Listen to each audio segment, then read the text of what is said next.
Last part में हमने देखा था कि मास्टर ज़ूफू ने डिवाइन आई क्लैन के दोनों मॉन्स्टर्स को हरा के वहां से भगा दिया था, जहां स्टार टावर मास्टर और मैक्स दोनों ही ज़ूफू मास्टर की ताकत देखकर हैरान हो चुके थे।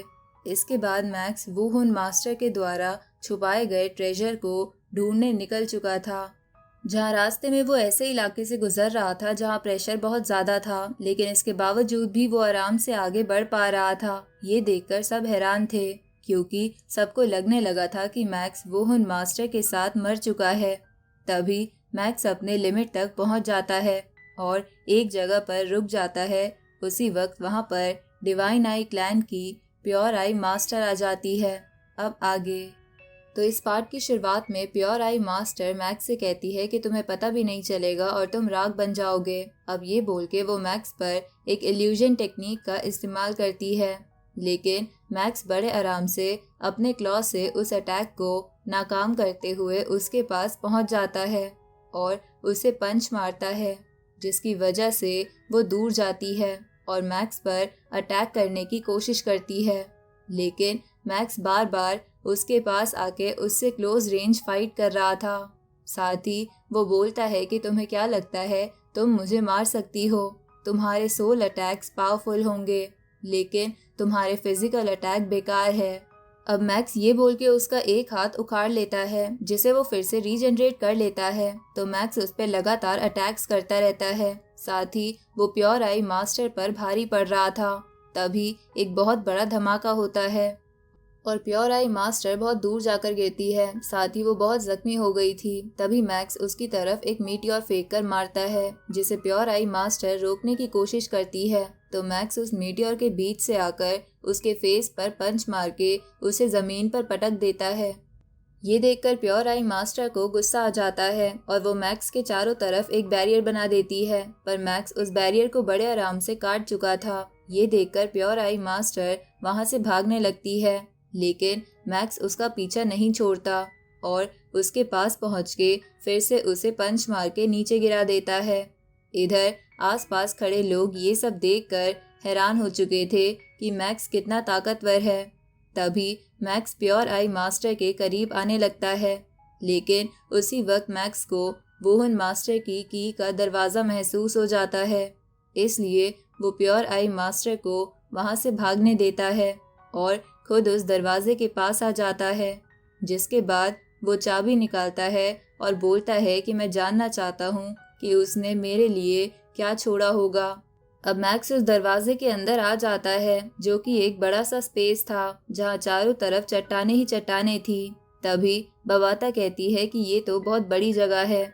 उसी वक्त मैक्स उस जगह को एक्सप्लोर करते करते एक चट्टान पर आता है, जिसपे एंशिएंट लैंग्वेज पर कुछ लिखा हुआ था, जिसे महसूस करके मैक्स बोलता है कि ये तो बहुत पावरफुल ऑरा लग रहा है। तभी एक कल्टीवेटर का होलोग्राम ओपन होता है, जिसमें वो कह रहा था कि वो इस सीक्रेट स्पेस का पहला ओनर था और वो चाहता था कि आगे जितने भी इस स्पेस के ओनर बने वो सब कुछ ना कुछ मैसेज यहाँ पर छोड़ के जाए। तभी मैक्स आगे बढ़ते हुए एक और मैसेज ओपन कर लेता है, जिसमें कल्टीवेटर कह रहा था कि मैं अपनी फ्यूचर जनरेशन के लिए ट्रेजर्स और मैप छोड़ के जा रहा हूँ। अब मैक्स एक एक करके और मैसेज खोल रहा था। तभी बबाता कहती है कि ये सब मैसेज इस स्पेस के पुराने ओनर के हैं। तभी मैक्स एक और मैसेज ओपन करता है, जिसमें वो कल्टीवेटर कह रहा था कि मैंने इस जगह पर छोड़े गए तीनों फोरबिडन मैप्स को डिस्ट्रॉय कर दिया है और मैं फ्यूचर जनरेशन के लिए कुछ नहीं छोड़ने वाला। अब मैक्स ये सुन के उसे इग्नोर करके आगे बढ़ता है और बोलता है कि यहाँ पर 10,000 से ज़्यादा मैसेजेस हैं और हर मैसेज इसके प्रीवियस ओनर का है। कुछ लोगों ने यहाँ पर फोरबिडन मैप्स के टुकड़े छोड़े हैं और कुछ लोगों ने अपनी टेक्निक्स, और ये सब इनहेरिटेंस 10,000 एराज में इकट्ठा हुआ है। ये सच में आग चौंका देने वाली जगह है। तभी उसे वोहन मास्टर का भी एक मैसेज दिखता है, जो बोल रही थी कि मैं इस जगह की 20,000वीं ओनर हूँ और मैं इस जगह पर अपने सुप्रीम ट्रेजर्स और मैप छोड़ के जा रही हूँ। साथ ही मैं यहाँ कुछ सीक्रेट टेक्निक्स भी रख रही हूँ, जो मैंने अपनी लाइफ टाइम में क्रिएट करी है। तो ये सब सुन के बबाता उन चीज़ों को ढूंढने लगती है, लेकिन उसे कुछ नहीं मिलता। तो मैक्स कहता है कि वुहुन मास्टर ने लगता है अभी यहाँ पर ट्रेजर्स नहीं रखे थे। अब मैक्स को वहाँ एक टावर दिखता है जिसके अंदर अपनी स्पिरिचुअल एनर्जी डालने पर वो मैक्स को बहुत सारे मैप्स दिखाने लगता है जो कि 3 फोरबिडन लैंड के थे, जो कि इस जगह के 900 लोगों ने जमा किए थे। ये देखकर मैक्स बोलता है कि ये ट्रेजर तो एक सुप्रीम ट्रेजर से भी बढ़कर है। तभी बबाता कहती है कि इन मैप्स में वाइंडिंग माउंटेन, यूनिवर्स वेसल और बाकी कई जगहों की डिटेल रिकॉर्डिंग है। ये मैप उस मैप से काफ़ी अच्छा है जो तुम्हें पहले मिला था।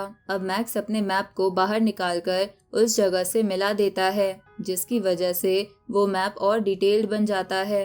तभी मैक्स कहता है कि वुहुन मास्टर, तुमने तो मुझे काफ़ी अच्छा ट्रेजर दिया है। तुम्हारी वजह से ब्लू टोकन स्पेस तक की जर्नी मेरे लिए काफ़ी आसान हो जाएगी। तभी बबाता कहती है कि तुम भी यहाँ से निकलने से पहले एक मैसेज छोड़ दो। तो मैक्स एक माउंटेन के पास जाकर अपने क्लॉ से वो मैसेज लिख देता है, जिस पे बबाता कहती है कि क्या तुम बस इतना ही लिखना चाहते हो। इस पे मैक्स कहता है कि ये तो बस आधा मैसेज है, आधा मैं कई सालों बाद लिखूंगा। अब बबाता मैक्स का मैसेज पढ़ती है जिसमें मैक्स ने लिखा था कि मैं कुछ 1200 साल जिया हूँ, मुझे नहीं पता कि मैं फ्यूचर में मारा जाऊंगा या एक एटर्नल एग्जिस्टेंस बन जाऊंगा। मैं अपना अगला मैसेज तभी लिखूंगा जब मैं अपने गोल में कामयाब हो चुका हूँगा।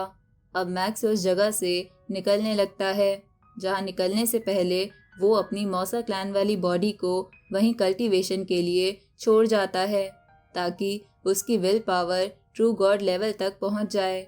अब मैक्स अपने क्लैन की तरफ जाने लगता है उसे मिले ट्रेजर्स के बारे में बताने के लिए। आगे मैक्स केओस सिटी मास्टर से मिलता है और उन्हें ग्रीट करके पूरा मैप दिखाता है। ये देखकर केओस सिटी मास्टर हैरान होते हुए कहते हैं कि ये तो 3 फोरबिडन लैंड का मैप है, वो भी इतना डिटेल्ड मैप मैंने आज तक नहीं देखा। मैक्स, तुम सच में ह्यूमन क्लैन के लिए एक ब्लेसिंग हो।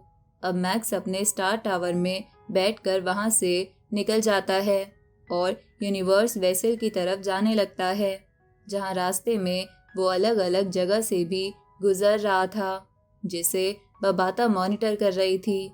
इधर नॉलेंसन एआई एरो किंग से मजाक कर रही थी। दूसरी तरफ मैक्स को अचानक से अपने पास कुछ वाइब्रेशन महसूस होती है, जिसकी वजह से एरो किंग डर गया था। तभी बबाता कहती है कि ऐसी खतरनाक जगह पर वाइब्रेशन तो नहीं होनी चाहिए। इस पे मैक्स कहता है कि लगता है कोई सुप्रीम ट्रेजर सामने आने वाला है, चलो हम वहाँ चलते हैं। अब मैक्स अपनी शिप वहाँ मोड़ लेता है। इधर इस वाइब्रेशन का पता divine I clan, skeleton clan और एंसेस्ट्रल गॉड सेक्ट को चल गया था और वो सब उसी तरफ बढ़ रहे थे। इधर मैक्स अचानक से एक जगह रुक जाता है और उसे लगता है कि किसी ने उसे रोक दिया। उसी वक्त उसके सामने लू चोंग मास्टर नाम का एक कल्टीवेटर आता है और उससे कहता है कि क्या तुम मिल्की वे मास्टर हो। इधर बबाता उसे देखकर हैरान होते हुए कहती है कि ये तो जियो सैक्रेड यूनिवर्स का लू चोंग मास्टर है। मैक्स, तुम इससे संभल कर रहना, ये टियर 6 का यूनिवर्स मास्टर है। ये अपने क्लैन में पीक कल्टीवेटर्स में आता है। ये सुन के मैक्स कहता है कि ये तो वुहुन मास्टर से भी ज़्यादा स्ट्रॉन्ग है। भले ही इसने हमारी शिप को जानबूझकर रोका है, पर लगता है बस ये बात करना चाहता है। तो मैक्स उससे पूछता है कि तुमने मुझे क्यों रोका। इस पे लू चोंग मास्टर उससे बोलता है कि लगता है तुम भी यहाँ वाइब्रेशंस की वजह से आए हो और हम एक ही डायरेक्शन में आगे बढ़ रहे हैं, तो क्यों ना हम एक साथ आगे चले। ये सुन के मैक्स सोचने लगता है। आगे हम मैक्स की वर्ल्ड रिंग के अंदर का सीन देखते हैं, जहाँ बबाता नॉलेंसन एआई और एरो किंग के बीच स्विमिंग कंपटीशन करा रही थी। इधर लू चोंग मास्टर मैक्स के साथ ड्रिंक कर रहा था, जहाँ वो बोलता है कि ये अर्थ की ड्रिंक तो काफ़ी अच्छी है। इस पे मैक्स कहता है कि मैं जानता हूँ कि तुम मेरे साथ चाय पीने तो नहीं आए। इस पे लू चोंग मास्टर मैक्स से बोलता है कि क्या तुमने बोट टॉम के बारे में सुना है। इस पे मैक्स बोलता है कि मैंने उसके बारे में बस र्यूमर सुने हैं। माना जाता है कि वो पावरफुल एक्सपर्ट्स की टॉम है, जहाँ पर काउंटलेस ट्रेजर्स मौजूद है। इस पे लू चोंग मास्टर कहता है कि तुम सही कह रहे हो, वो वाइब्रेशंस असल में बोट टॉम की तरफ से ही आ रही थी। और कई सारे कल्टीवेटर्स भी उस तरफ निकल चुके होंगे। लेकिन हमारे क्लैन के पास अभी सपोर्ट कम है। अगर तुम कुछ समय के लिए मेरे ऑर्डर मानो और मेरे साथ बोट टॉम चलो तो मैं तुम्हारे साथ और इन्फॉर्मेशन शेयर करूँगा। इस पे मैक्स मन में सोचता है कि उसके बारे में हम ह्यूमंस के पास ना के बराबर इन्फॉर्मेशन है। इसके साथ कोऑपरेट करके मेरा फ़ायदा ही होगा। लेकिन ये काफ़ी स्ट्रांग है तो अकेला क्यों नहीं जा रहा? शायद इसे भी किसी की ज़रूरत है।